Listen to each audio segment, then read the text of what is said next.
Assalamualaikum warahmatullahi wabarakatuh. Perkenalkan, nama saya Repido Janiko dengan NPM 2122027. Di sini saya akan mereview materi pengantar pendidikan. Materi yang pertama adalah manusia dan pendidikan. Sasaran pendidikan adalah manusia. Pendidikan bermaksud membantu peserta didik menumbuh kembangkan potensi kemanusiaannya. 1. Pandangan atau landasan ilmiah manusia. Landasan ilmiah adalah asumsi-asumsi yang bersumber dari berbagai cabang atau disiplin ilmu. Landasan ilmiah terbagi menjadi beberapa jenis, yaitu pertama, antropologi biologi. Antropologi adalah studi tentang asal-usul perkembangan, karakteristik, jenis, atau spesies manusia, atau studi tentang ras manusia. Kedua, antropologi budaya. Antropologi budaya mempergunakan teknik riset historis, observasi, wawancara dalam studi orang yang hidup sekarang. Ketiga, psikologi. Psikologi adalah studi tentang kegiatan-kegiatan atau tingkah laku dalam keseluruhan ruang hidupnya. Keempat, sosiologi. Sosiologi adalah ilmu yang mempelajari tentang struktur sosial. Kelima, ilmu politik atau politika. Politika adalah studi tentang pemerintahan negara. Yang keenam adalah ekonomika. Ekonomika adalah ilmu yang mempelajari tentang upaya manusia memperoleh kemakmuran material manusia. Landasan filosofis adalah suatu pengetahuan yang mencoba untuk memahami dasar hakikat segala sesuatu untuk mencapai kebenaran atau kebijaksanaan. Landasan filsafat terbagi menjadi dua jenis, yaitu filsafat murni dan filsafat antropologi. Filsafat adalah tentang kebenaran alam semesta dan isinya. Implikasi dalam praktek pendidikan yaitu 1. Konsep-konsep filsafat umum, yaitu metafisika, epistemologi, dan aksiologi, menjadi dasar atau landasan penyelenggaraan pendidikan atau landasan filosofis pendidikan. 2. Munculnya sekolah-sekolah percobaan, kindergarten, dari Froebel, merupakan gagasan pendidikan idealistik. Filsafat antropologi adalah cabang filsafat yang menyelidiki hakikat manusia sebagai keseluruhan atau manusia seutuhnya. Adapun implikasi dalam praktek pendidikannya yaitu 1. Konsep-konsep manusia seutuhnya sebagai dasar tujuan pendidikan. Kedua, pendidikan sama dengan humanisasi atau proses mewujudkan kemanusiaan atau proses menuju tercapainya manusia seutuhnya. Ketiga, tujuan utama dalam hidup mencapai perwujudan diri sendiri secara kooperatif. Materi yang kedua adalah pendidikan sebagai suatu sistem. Konsep sistem. Sistem adalah suatu kelompok unsur yang saling berinteraksi, saling terkait, atau ketergantungan satu sama lain, yang membentuk satu keseluruhan yang kompleks.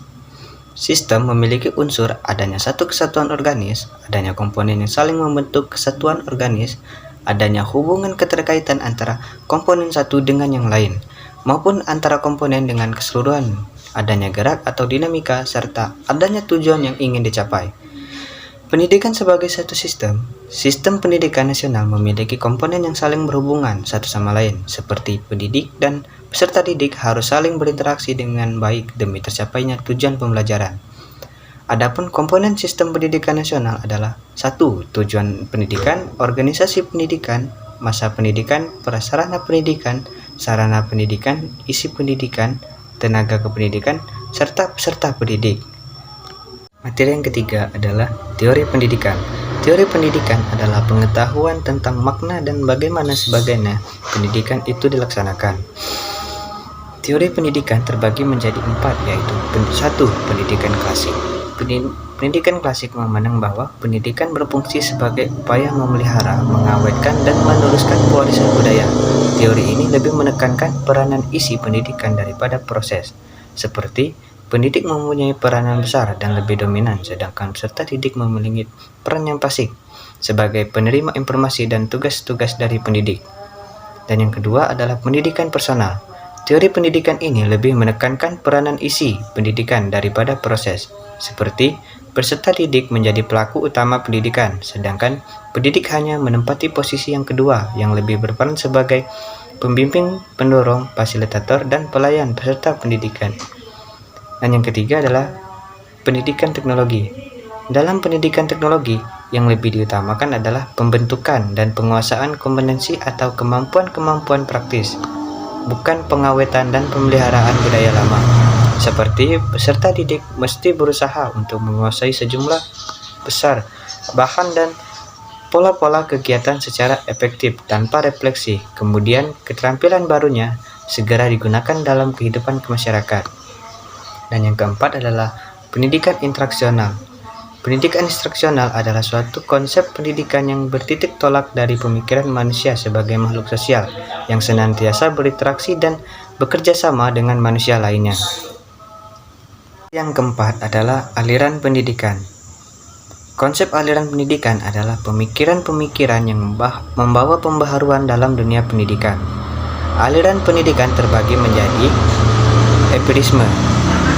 Konsep aliran empirisme adalah bahwa perkembangan anak tergantung kepada lingkungan, sedangkan pembawaan tidak dipentingkan.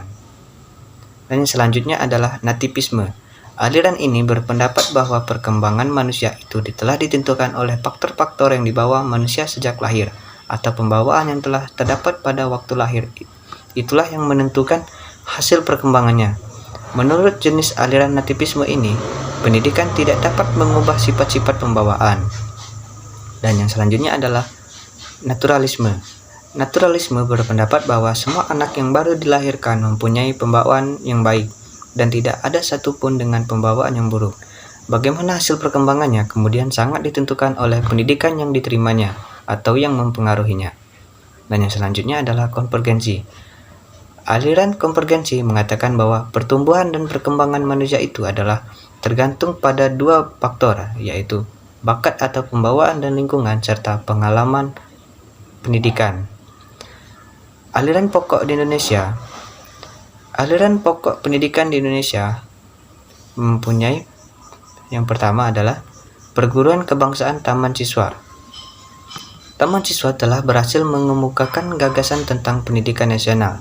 Lembaga-lembaga dari pendidikan dari Taman Indria sampai Sarjana Wiyata. Dan selanjutnya adalah Ruang Pendidikan INS Kayu Tanam. Ruang Pendidik INS Kayu Tanam mengupayakan gagasan-gagasan tentang pendidikan nasional. Utamanya adalah pendidikan keterampilan dan kerajinan. Yang kelima adalah landasan pendidikan. Landasan pendidikan adalah asumsi-asumsi yang menjadi dasar pijakan atau titik tolak dalam rangka praktek pendidikan dan atau studi pendidikan. Landasan pendidikan berfungsi sebagai dasar pijakan atau titik tolak praktek pendidikan. Landasan pendidikan ada 6, yaitu landasan religius. Landasan religius merupakan asumsi yang bersumber dari religi atau agama yang menjadi titik tolak dalam rangka praktek pendidikan. Dan selanjutnya adalah landasan filosofis. Landasan filosofis merupakan pondasi yang merupakan hubungan dengan suatu nilai kehidupan di dalam pelaksanaan pendidikan. Dan yang selanjutnya adalah landasan yuridis. Landasan yuridis atau hukum pendidikan dapat diartikan seperangkat konsep peraturan perundang-undangan yang berlaku yang menjadi titik tolak atau acuan yang bersifat material dan bersifat konseptual dalam rangka praktek pendidikan dan studi pendidikan. Landasan psikologis dapat diartikan sebagai suatu ilmu yang mempelajari tentang perilaku individu dalam interaksi dengan lingkungannya. Selanjutnya adalah landasan budaya. Kebudayaan dapat dilestarikan dan dikembangkan dengan jalan mewariskannya dari satu generasi ke generasi berikutnya melalui pendidikan, baik pendidikan informal, non-formal maupun formal. Dan selanjutnya adalah landasan sosiologis. Sosiologis sama dengan tentang sosial, di mana interaksi antar manusia terjalin dan pola-pola hubungan baik dalam pendidikan maupun masyarakat terjadi yang didasarkan pada tingkat perkembangan dan kebutuhan, serta karakteristik masyarakat. Keenam adalah lingkungan pendidikan. Konsep lingkungan pendidikan adalah berbagai faktor lingkungan yang berpengaruh terhadap praktek pendidikan atau berbagai lingkungan tempat berlangsungnya pendidikan yang merupakan bagian dari proses lingkungan sosial. Lingkungan pendidikan terbagi menjadi 3 jenis, yaitu lingkungan keluarga, lingkungan sekolah, dan lingkungan masyarakat. Lingkungan keluarga merupakan pusat pendidikan yang pertama dan utama yang dialami oleh anak. Di lingkungan keluarga, anak diajarkan keagamaan, moral, sikap, dan tingkah laku seperti yang harus menghormati yang lebih tua, dan sebagainya. Dan yang kedua adalah lingkungan sekolah. Lingkungan sekolah diadakan sebagai kelanjutan dari lingkungan keluarga. Sekolah berfungsi sebagai pembantu keluarga dalam mendidik anak. Sekolah memberikan pendidikan dan pengajaran kepada anak-anak mengenai apa yang tidak dapat atau tidak ada kesempatan orang tua untuk memberikan pendidikan dan pengajaran di dalam keluarga. Dan yang ketiga adalah lingkungan masyarakat. Lingkungan pendidikan masyarakat sering kali tidak terlihat, namun sebenarnya seorang siswa akan mendapat pengaruh yang cukup besar untuk rajin belajar dan bisa berprestasi, seperti misalnya terbawa dan mencontoh teman dan tetangga yang rajin belajar agar menjadi siswa yang berprestasi. Ketujuh adalah sistem pendidikan nasional. Konsep sistem pendidikan nasional adalah satu keseluruhan yang terpadu dari semua satuan dan kegiatan pendidikan yang berkaitan satu dengan yang lainnya untuk mengusahakan tercapainya tujuan pendidikan nasional. Pendidikan nasional bertujuan untuk berkembangnya potensi peserta didik agar menjadi manusia yang beriman dan bertakwa kepada Tuhan Yang Maha Esa, berakhlak mulia, sehat, berilmu, cakap, kreatif, mandiri, dan menjadi warga negara yang demokratis serta bertanggung jawab. Landasan sistem pendidikan nasional Indonesia disusun berlandaskan pada kebudayaan bangsa Indonesia, Pancasila, dan Undang-Undang Dasar 1945 sebagai kristalisasi nilai-nilai hidup bangsa Indonesia. Materi yang ke-8 adalah karakteristik sistem pendidikan nasional. 1. Karakteristik sosial budaya. Sistem pendidikan nasional Indonesia berakar pada kebudayaan bangsa Indonesia yang tercantum pada Undang-Undang Dasar Nomor 2 Tahun 1989, Pasal 1 Ayat 2, yaitu kebudayaan yang timbul sebagai usaha budinya rakyat Indonesia. Bentuk budaya bangsa Indonesia yaitu adalah 1. Kebudayaan yang lama dan asli yang terdapat sebagai puncak-puncak kebudayaan di daerah-daerah di seluruh Indonesia. Dan yang kedua adalah kebudayaan baru yang dikembangkan menuju ke arah kemajuan adab, budaya, dan persatuan dengan tidak menolak kebudayaan asing yang dapat mengembangkan dan memperkaya kebudayaan sendiri, serta mempertinggi derajat kemanusiaan bangsa Indonesia yang tercantum pada Pasal 32 Undang-Undang Dasar 1945. Yang kedua, karakteristik dasar dan fungsi. Landasan ideal merupakan landasan yang menjadi ideologi suatu bangsa Indonesia, yaitu adalah Pancasila. Hal ini mengandung arti bahwa fungsi pendidikan nasional adalah 1. Memerangi segala kekurangan, keterbelakangan, dan kebodohan. Yang kedua, memantapkan ketahanan nasional. Dan yang ketiga adalah meningkatkan rasa persatuan dan kesatuan yang berlandaskan kepada kebudayaan bangsa dan kebinekaan tunggal ika. Dan yang ketiga adalah karakteristik tujuan. Karakteristik tujuan mengembangkan manusia Indonesia seutuhnya, yaitu manusia yang beriman dan bertakwa terhadap Yang Maha Esa dan berbudi luhur, serta memiliki pengetahuan dan keterampilan, dan memiliki kesehatan jasmani dan rohani, serta memiliki kepribadian yang mantap dan mandiri, serta rasa tanggung jawab kemasyarakatan dan kebangsaan. Dan yang keempat adalah karakteristik kesisteman atau sistemik. Dalam bahasa pendekatan sistem pendidikan nasional terdiri atas subsistem pendidikan sekolah dan subsistem pendidikan luar sekolah. Sehubungan penyediaan kesempatan pendidikan yang luas, maka dianut asas pendidikan seumur hidup. Pendidikan nasional mengatur bahwa jalur pendidikan sekolah terdiri atas 3 jenjang utama, yaitu pendidikan dasar, pendidikan menengah, dan pendidikan tinggi, yang masing-masing jenjang terbagi pula dalam tingkatan dan juga jenis pendidikan. Yang ke-9 adalah tentang pendidikan seumur hidup. Konsep menurut John Dewey, pendidikan itu menyatu dengan hidup. Oleh karena itu, pendidikan terus berlangsung sepanjang hidup sehingga pendidikan itu tidak pernah berakhir.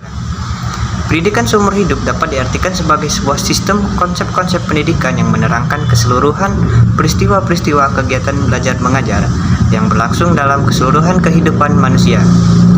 Undang-Undang Nomor 20 Tahun 2003 menegaskan tentang pendidikan seumur hidup yang dikemukakan dalam Pasal 13 Ayat 1, yaitu jalur pendidikan terdiri atas pendidikan formal, non-formal, dan informal yang dapat saling melengkapi dan memperkaya. Jadi, dapat pula dikatakan bahwa pendidikan dapat diperoleh dengan dua jalur, yaitu jalur pendidikan sekolah dan jalur pendidikan di luar sekolah.